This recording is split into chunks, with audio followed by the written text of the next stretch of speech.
Hello. Hello. कहाँ से हैं आप?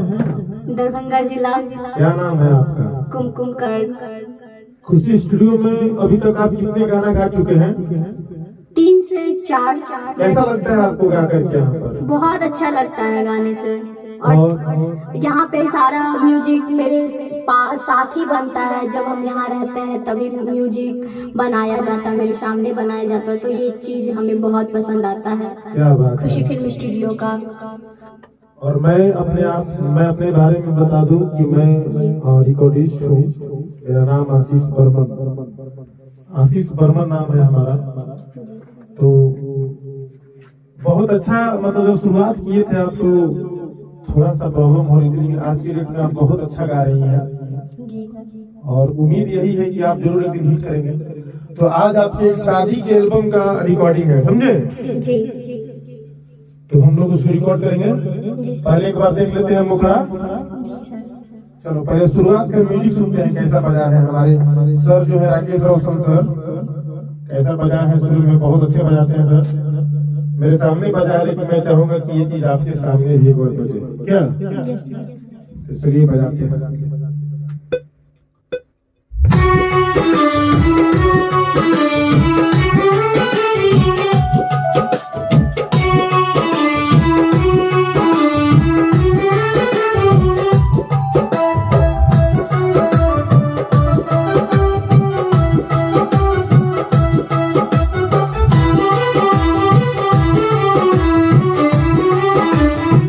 बहुत सुंदर बजा है। तो हम लोग पहले मुखड़ा को रिकॉर्ड करेंगे, ठीक है? आप रेडी हैं? तो चलिए आते हैं।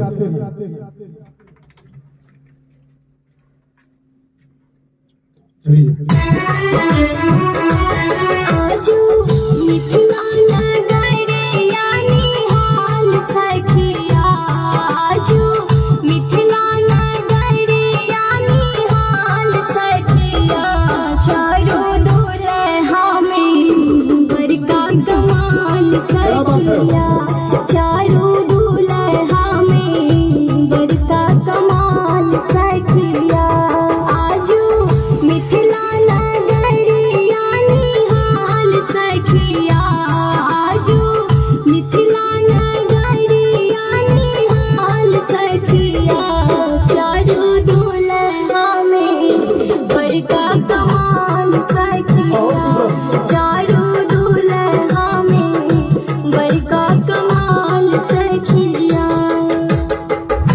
बहुत सुंदर लिए इस लाइन कि चारू दूल्हा में बड़का कमाल सखिया। बहुत सुंदर भाव है। तो हम लोग ये आप गाएं, अब इसको हम लोग फाइनल टेक करेंगे। ठीक है। इसके बाद तब हम लोग चलेंगे अंतरा में। चलिए फाइनल आते हैं हम। थोड़ा सा गलती हुआ है, इसको सुधारते हुए आना है। चलिए आइए।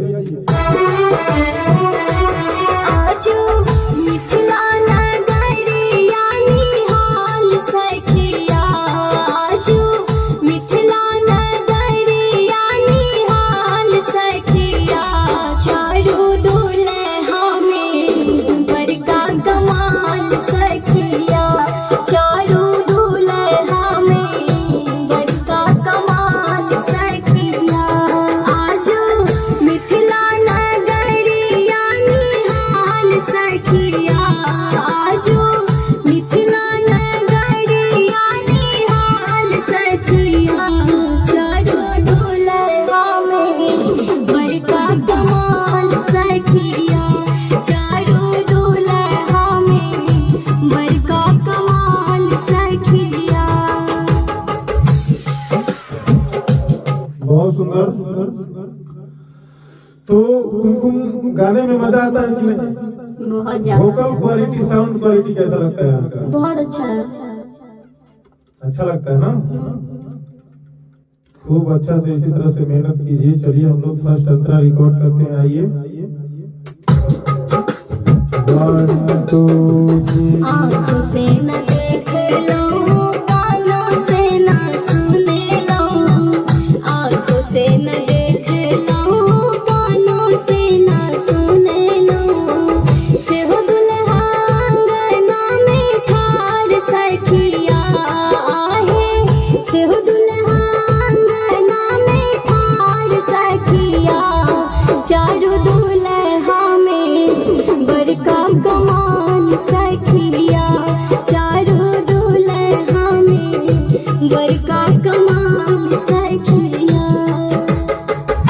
क्या बात है, बहुत सुंदर। ये तो आप एक ही टेक में पूरे अंतरा को बहुत सुंदर भाव में लिए हैं। हम लोग सेकेंड अंतरा एक बार देख ले आए। जहाँ आपको गलती लगेगा वहाँ बोलेंगे कि हमको यहाँ पर गलती लगा है। आइए हम लोग सेकेंड अंतरा देखते हैं। रेडी है?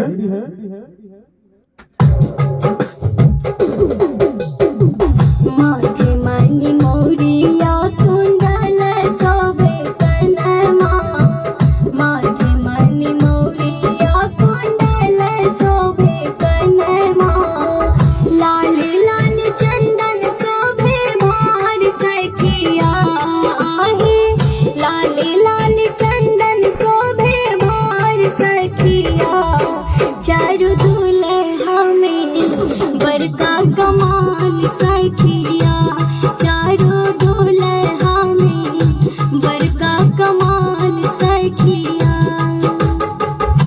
क्या बात है, सेकेंड अंतरा भी लगता है एकदम पूरा गाना का प्रैक्टिस हुआ है। एक और भी अंतरा है क्या? और भी अंतरा है इसका?